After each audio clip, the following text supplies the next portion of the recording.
म्हणजे याचा अर्थ एक आमदार झाला म्हणजे सगळा समाज दुरुस्त झाला का? एक खासदार झाला म्हणजे सगळा समाज दुरुस्त झाला का? ते महाराष्ट्रातल्या सगळ्याच गॅझेटियरमध्ये कुणबी मराठा हे एकच आहेत अशा नोंदी आहेत. मग तुम्ही पूर्वजांच्या नोंदी तपासणार, ज्याच्याकडे नोंदी नाहीत त्यांना तुम्ही देणार नाहीत, हा बाकीच्यांवर अन्याय ठरेल.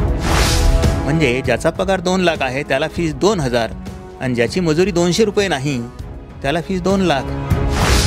नवऱ्याने रिझर्वेशन घेतलं, बायकोने रिझर्वेशन घेतलं, मुलं रिझर्वेशन घेत आहेत, सुना रिझर्वेशन घेत आहेत, असं 3-3, 4-4 पिढ्यापर्यंत रिझर्वेशन चालू आहे.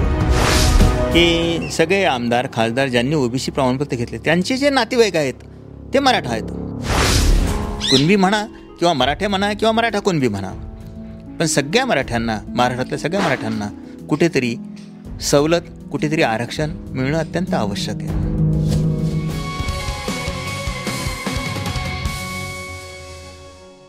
जरांगे पाटील यांनी महाराष्ट्रभर एक मोठी चळवळ उभी केली. मराठा आरक्षणासंदर्भामध्ये मराठ्यांना ओबीसीमधूनच समाविष्ट करून घ्या, नव्हे तर मराठा हे ओबीसीच आहे, यांना फक्त प्रमाणपत्र आता तुम्ही द्यायला सुरुवात करा.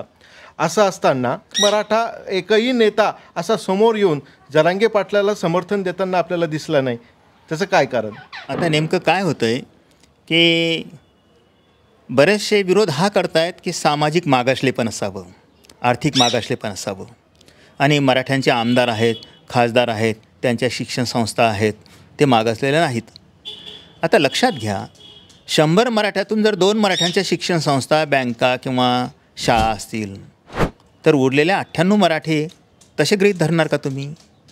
मग तसं जर धरत असाल तर माळी समाजामध्ये सुद्धा आमदार खासदार आहेत, एसटी समाजामध्ये सुद्धा आमदार खासदार आहेत, एस टीमध्ये सुद्धा आमदार खासदार आहेत. म्हणजे याचा अर्थ एक आमदार झाला म्हणजे सगळा समाज दुरुस्त झाला का? एक खासदार झाला म्हणजे सगळा समाज दुरुस्त झाला का? तसंच मराठ्यांच्या बाबतीतसुद्धा तोच क्रायटेरिया लावा ना तुम्ही. 4 आमदार झालेत किंवा 4 खासदार झालेत म्हणजे सगळे मराठे खासदार झालेत, किंवा एक मराठा मुख्यमंत्री झाला म्हणजे सगळे मराठे मुख्यमंत्री झालेत, असा अर्थ नाही. बाकीचे मराठे खितपत पडले. त्याचा कारखाना मराठ्याचा कारखाना असेल, परंतु तिथे काम करणारा मजूर, झाडू मारणारा मजूर हा सुद्धा मराठाच आहे. म्हणून मराठा श्रीमंत आहेत, त्यांना कुणबी म्हणून प्रमाणपत्र देऊ नका.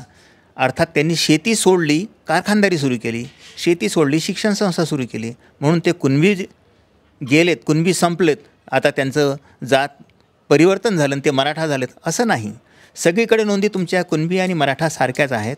गॅझेटियरमध्ये तुम्ही कुठलंही गॅझेटर घ्या, प्रत्येक महाराष्ट्रातल्या सगळ्याच गॅझेटियरमध्ये कुणबी मराठा हे एकच आहेत अशा नोंदी आहेत. मग तुम्ही पूर्वजांच्या नोंदी तपासणार, ज्याच्याकडे नोंदी नाहीत त्यांना तुम्ही देणार नाहीत, हा बाकीच्यांवर अन्याय ठरेल. आता निजाम डोमीनच्या सगळ्या गावातल्या सगळ्या लोकसंख्या जी होती ती सगळी कुणबी होती. निजाम स्टेट गेल्यानंतर, महाराष्ट्रात विलीन झाल्यानंतर सगळ्यांची जात ही मराठा झाली. म्हणजे मराठा जे होते, आज जे मराठा आहेत ते सगळे कुणबी होते निजाम काळामध्ये. मग प्रत्येकाला तुम्ही पुरावा मागायची काही गरज नाही आहे. ती जी लोकसंख्या होती ती लोकसंख्या त्या प्रमाणात आता जी वाढलेली आहे ती सगळी कुणबीच आहे, मराठा कोणीच नाही. सरकारी डॉक्युमेंटमध्ये, गॅजेटमध्ये सर्व आपल्याला कुणबी नोंदी आढळतात किंवा त्याबद्दलचं सर्व सविस्तर त्याच्यात माहिती दिलेली आहे. मग सरकार हा घाट घालताय का नोंदी शोधण्याचा, किंवा वेळखाऊपणा करताय? वेळखाऊपणा आहे हा. नोंदी शोधायची काही गरजच नाही ना. मराठा आणि कुणबी एकच आहेत हे सगळे गॅझेटियर म्हणत आहेत, सगळ्याच गॅझेटमध्ये नोंदी आहेत. एवढंच नाही तर मराठा कुणबी हा शूद्र आहे इथपर्यंत म्हटलेला आहे. शिवाजी महाराजांचा राज्याभिषेक करायचा नाही, कुणबट आहे, शूद्र आहे, हा इतिहास आहे. मग मराठे शूद्र होते किंवा कुणबी हा शूद्र होता, मग त्याला शूद्राच्या सवलती, ओबीसीच्या सवलती द्यायला हरकत नाही. आणि कमीत कमी आता त्याची आर्थिक परिस्थिती खूप खालावली आहे. उत्पन्नाची साधनं त्याच्या हातात नाहीत, त्याच्याकडे कोणतं कौशल्य नाही. 12 बलुतेदारांकडे जे कौशल्य होतं तेही कौशल्य त्याच्याकडे नाही. आता बाकीच्यांना 12 बलुतेदारांना तुम्ही सगळ्या सवलती दिल्यात, SC STला सवलती दिल्यात, ठीक आहे. मध्यंतरी शाहू महाराजांनी जो उल्लेख केला होता की एका घोड्याला बांधून ठेवलं, म्हणजे घोड्याला सगळे घोडे जर मोकळे सोडलेत चन्नीजवळ, जो बलाढ्य असेल तो चन्नी खाईल आणि बाकीचे तसेच राहतील, म्हणून बाकीच्यांना बांधून ठेवणं आणि बाकीच्यांना कुंकुवांना खाऊ देणं.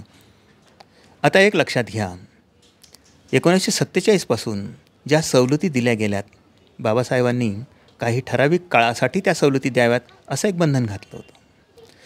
तो काय लोटला. आता माझ्यासोबत जे प्राध्यापक आहेत समजा SC STचे किंवा बाकी इतर समाजाचे, ते प्राध्यापकही करतात. त्यांचा पगार सिनियर कॉलेजला असेल तर 2 लाख आहे.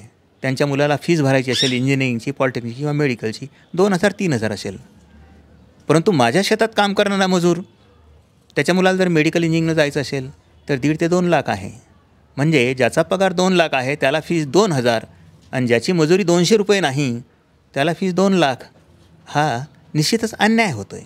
म्हणून यासाठी तुम्हाला रिझर्वेशन जर नकोच द्यायचं असेल तर कमीत कमी गरिबी हा क्रायटेरिया ठेवा. सगळ्याच जातींसाठी गरिबी हा क्रायटेरिया, आर्थिक हा क्रायटेरिया ठेवा. आर्थिक निकष लावा. शिक्षण सगळ्यांसाठी मोफत करा किंवा आर्थिक निकष लावून शिक्षण सगळ्यांसाठी ठेवा. आता 3-3 पिढ्या रिझर्वेशन घेतल्यानंतर नवऱ्याने रिझर्वेशन घेतलं, बायकोने रिझर्वेशन घेतलं, मुलं रिझर्वेशन घेत आहेत, सुना रिझर्वेशन घेत आहेत, असं 3-3, 4-4 पिढ्यापर्यंत रिझर्वेशन चालू आहे. मग आता बाकीच्यांना तुम्ही रिझर्वेशन दिलं म्हणून हा दुस्वास नाही, परंतु दुसऱ्या बाजूला यांना बांधून ठेवलं, मराठ्यांना बांधून ठेवलं आणि बाकीच्यांना मोकळी चन्नी खायला मोकळं ठेवलं, असा हा प्रकार आहे. म्हणून मराठ्यांना कुठेतरी आर्थिक परिस्थिती पाहून रिझर्वेशन मिळावं. तुम्ही शरद पवार किंवा शिंदे किंवा बाकीचे देशमुख यांना तुम्ही रिझर्वेशन देऊ नका. आमदार खासदार असतील त्यांना तुम्ही राहू द्या, त्यांना काही सवलत द्यायची गरज नाही. परंतु जे गरीब मराठा आहेत त्यांना तुम्ही सवलत द्या ना. आणि दुसरी गोष्ट, जे विरोध करतायत त्यांनी स्वतः मात्र OBCची प्रमाणपत्र काढलेली आहेत, असाही एक विरोधाभास आहे. महाराष्ट्रामधील बहुतेक राजकीय मराठा जातीचे जे राजकीय पक्ष आहे किंवा त्यांचे नेते आहे, त्या नेत्यांनी आपलं जे कास्ट जे आहे ते OBC करून घेतलेलं आहे. असं म्हटलं जातं की मग त्यांना आता या आरक्षणाबद्दल किंवा या पाहिजे तशी आस्था नाही आहे, कारण ते OBC आहे आणि ते इतरांना OBCमध्ये येण्यासाठी ते असे फारसे काही प्रयत्न करणार नाहीत. आणि दुसरी गोष्ट कशी आहे की सगळे आमदार खासदार ज्यांनी OBC प्रमाणपत्र घेतले त्यांचे जे नातेवाईक आहेत ते मराठा आहेत. मग ते OBC ते जर कुणबी आहेत त्यांचे सगळे नातेवाईकसुद्धा कुणबीमध्ये आले पाहिजेत. पण यांच्याकडे रेकॉर्ड, त्यांनी कागदपत्र रेकॉर्ड शोधलीत आणि रेकॉर्ड करून घेतलं. मग त्यांच्या नातेवाईकांचं यांच्या भरोशावर त्यांना सगळ्यांना कुणबी प्रमाणपत्र द्यायला काय अडचण नाही. आता शेवटचा प्रश्न सर, जरांगे पाटील यांनी सरसकट मराठा जातीसाठी कुणबी प्रमाणपत्र देण्याची मागणी केलेली आहे. सरकारने काही अंशी ती मान्यही केलेली होती. ज्यावेळेस जरांगे पाटलांनी उपोषण सोडलं त्यावेळेस त्यांनी कबूल करून घेतलं सरकारकडनं की सरसकट आम्हाला कुणबी प्रमाणपत्र द्या. उपोषण सुटल्यानंतर सरकारच्या वतीनं आपल्याला असं स्पष्ट सांगण्यात येतं की मराठ्यांना सरसकट कुणबी प्रमाणपत्र देणे शक्य नाही किंवा इतर जातींना आम्ही धक्का लावू देणार नाही. मग आता हे उपोषण संपल्यानंतर जरांगे पाटील आणि एकंदर मराठा समाज आता संभ्रमात आहे. आता सरसकट मराठ्यांना कुणबी प्रमाणपत्र मिळणार आहे का, किंवा ज्यांच्या नोंदी सापडल्या त्यांनाच मिळणार आहे, आणि ज्यांच्या नोंदी सापडल्या त्यांनाच जर प्रमाणपत्र मिळणार असेल तर मग बाकीच्या समाजाचं काय? मग सरकार या मराठ्यामध्ये आज काही विभागणी करता आहे का, किंवा त्याच्यामध्ये फूट पाडू इच्छित आहे का? थोडक्यात कसं आहे की मराठा आणि कुणबी महाराष्ट्रभराचा एकच आहे. सरकार जेव्हा म्हणतं की ज्यांच्याकडे रेकॉर्ड सापडेल अशांना कुणबी प्रमाणपत्र देऊ आणि ज्यांच्याकडे रेकॉर्ड सापडणार नाहीत ते कुणबी नाहीत, ते मराठे राहतील. वास्तविक सगळे एकमेकाचे नातेवाईक आहेत. आणि जरांगे पाटलांना जेव्हा सांगण्यात आलं की सरसकट प्रमाणपत्र देऊ, जरांगे पाटलांची जी मागणी होती सरसकट मराठ्यांना प्रमाणपत्र द्या, मराठा आणि कुणबी हे एकच आहे, तर सगळ्यांना तुम्हाला कुणबी म्हणून द्यायचं नसेल तर मराठा म्हणून द्या किंवा मराठा कुणबी म्हणून द्या, कुणबी मराठा म्हणून द्या. आता एकाच घरामध्ये सगळ्या प्रकारच्या नोंदी आहेत. मी तुम्हाला दाखवलं, माझे आजोबा कुणबी होते, वडील मराठा होते, मी हिंदू मराठा, मुलगी कुणबी मराठा, दुसरी मुलगी मराठा कुणबी. म्हणजे अशा नोंदी प्रत्येक वेळी बदलत जातात. मग या नोंदी जर तुम्ही पाहत बसलात तर मग तुम्ही माझी जात काय ठरवणार? मुलीची वेगळी, आजोबाची वेगळी, वडिलांची वेगळी. म्हणून या लिखापडीवर जाऊ नका. या सगळ्या तपासणीचा किंवा सगळ्या पडताळणीचा जो फार्स आहे तो बंद करा. सगळ्यांना सरसकट वेगळा क्रायटेरिया ठेवायचा असेल, OBC 1, OBC 2, OBC 3 असं करायचं असेल असं करा. 12 बलुतेदारांसाठी तुम्ही OBC 1 ठेवा, कुणब्यांसाठी मराठ्यांसाठी OBC 2 ठेवा, व्यापार वगैरे बाकीच्या गोष्टी कारखानदारी करणाऱ्यांसाठी OBC 3 ठेवा. त्यांच्या किती पर्सेंटेज ठेवायचं हे तुम्ही ठरवा आणि त्यानुसार तुम्ही OBC म्हणजे सरसकट सगळ्या मराठ्यांना, कुणबी म्हणा किंवा मराठे म्हणा किंवा मराठा कुणबी म्हणा, पण सगळ्या मराठ्यांना, महाराष्ट्रातल्या सगळ्या मराठ्यांना कुठेतरी सवलत, कुठेतरी आरक्षण मिळणं अत्यंत आवश्यक आहे. तरच हा प्रश्न मिटेल.